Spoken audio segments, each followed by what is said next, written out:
My name's Tom. This is my business, Cricket Mentoring. My background is, I was your age obviously once, and I had a dream to play for Australia. I was lucky enough to play professionally in England for 3 years with Middlesex, played at Lords, played against Murray Lithuanian, who's the leading wicket taker ever in Test cricket, played with some of the world's best players. So cricket has given me an amazing life. Spent 7 years living in England, playing in Perth, played over 200 first grade games here in Perth. And for the last 7 years or so, I've been working out at Newman's here, coaching young cricketers, and cricket mentoring has been going for 5 years. So we work with players who are beginning, 5 years old, 4 years old even, right through to international players. Josh Phillip is someone I do some work with, John Wells, who plays for the Adelaide Strikers, and you guys obviously are somewhere in that scale, somewhere in the middle. The next 6 weeks we're going to focus on the fundamentals of batting. Yep.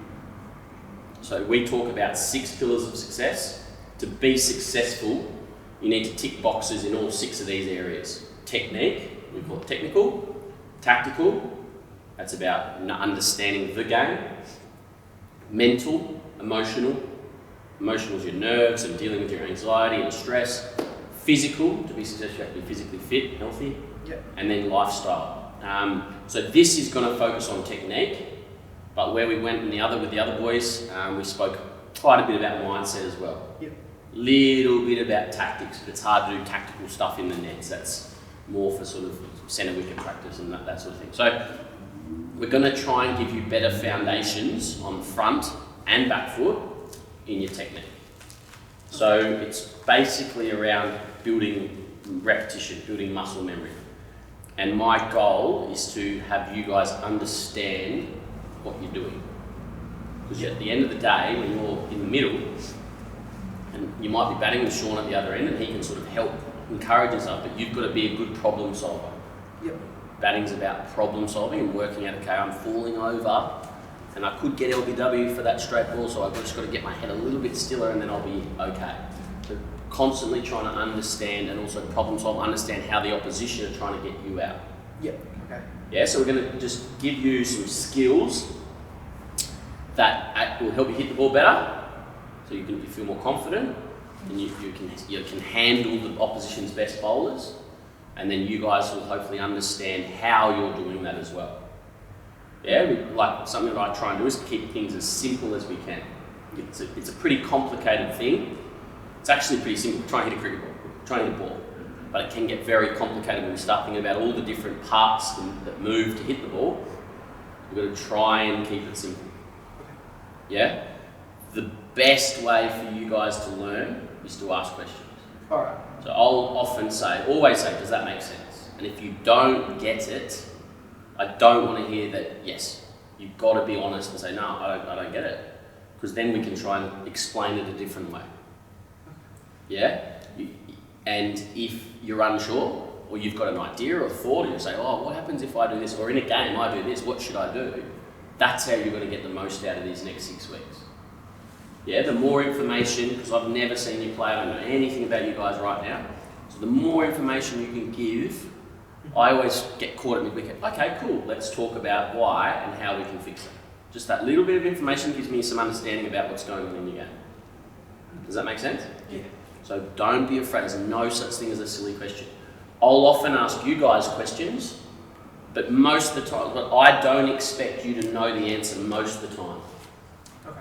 But I ask just to get you thinking, to try and get you understanding. I could give you the answer straight away. That's the easy option, but that's not going to be the best way for you to learn. Yeah, so sometimes I'll go straight to the answer, quick and easy, we move on. Sometimes I'll say, why did that happen? Just to get you thinking. Yeah? Yep. Any questions? No, not so far. I think we're Good, awesome. So, batting basics, technique, we're going to start on the front foot. So front foot's where we'll definitely spend the first 3 weeks. I think we'll probably go 3 weeks front foot, 2 weeks back foot, 1 week with a spin. That's what we did with the last group. So you're going to face most of your balls in your life are going to be front foot.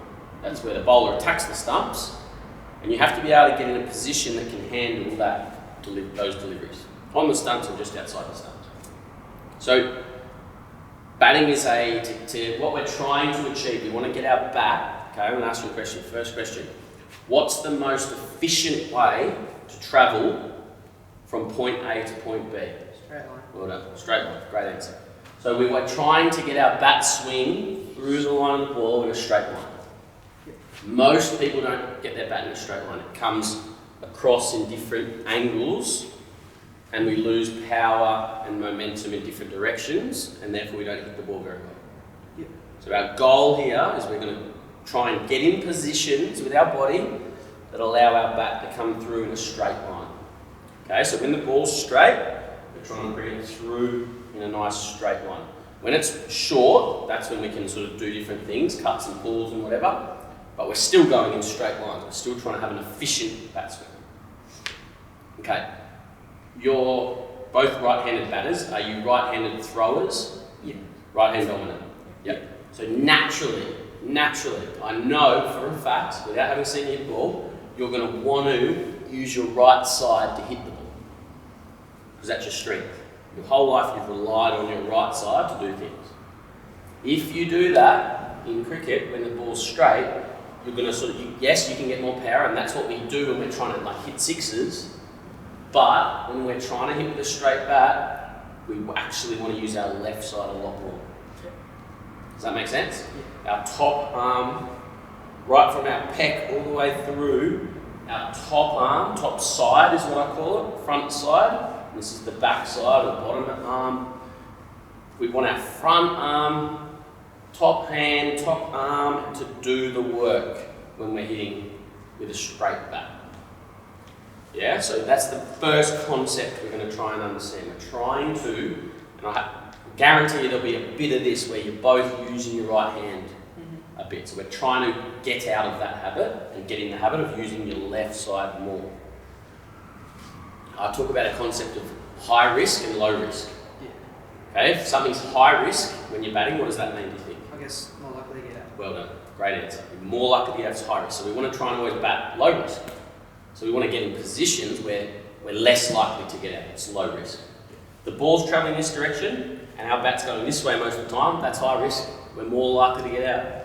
So if we can train ourselves to be able to hit with a nice full, wide, full face, well then we're going to be playing more low risk cricket, higher percentage to us. Yeah? Yes. So we're going to do lots of underarms, primarily. That's the easiest way to grow and groove your technique. And what we're going to try to do is get that left side working. And then the only other concept I want you to think about today is we're trying to take a step. We're trying to take a step that allows us to get our head over the ball. Yeah. Okay, one of the things we fixed with a couple of boys in the other group, and this is something they've been coached before, is big step. Where's my head and my body weight if my feet get wide? But still back. Back. Yeah. And we want it to be forward. We want our head and our chest over the ball. Weight going into the ball. Yeah, so they're the two main concepts we're going to think about today. The size of your step. We're trying to use our left side as much as we can. Okay? Next week we'll talk a bit more about your hips, and if your hips open up, there's this concept, your hands follow your hips. If your hips open up, your hands are going to slice across the ball. So we're batting, we're trying to stay side on with our hips. Okay? We don't need to worry too much about that today. It's just something we can focus on. So there's really simple couple of things about how we're going to hit the ball with more consistency and more power. If you're lacking power, it's often because your weight's down. You're pushing it. You want to really try and get on top of the ball. Yeah? So your setup or your stance is where everything starts. I should have said this before. Batting is a sequence of movements, and a sequence is one thing leads to the next. Does that make sense? Yeah. So if you're in an awkward position at the start, at release, you're then you can't get out of that awkward position. You're just going to be in an awkward position at contact. So what I look for in your setup is eyes muscle level. You don't want to be setting up like this. Eyes muscle level. Feet nice and sort of balanced. We don't want to be too upright and too stiff, or we don't want to be sort of too low, somewhere with a little bend in our knees. Hands in, that looks really good. Really good. And then grip is really important. That's what we're going to talk a bit about as well with each individual. how you're holding the bat, because some people, how they hold the bat limits how they play. Yeah, alright, let's go, Luca.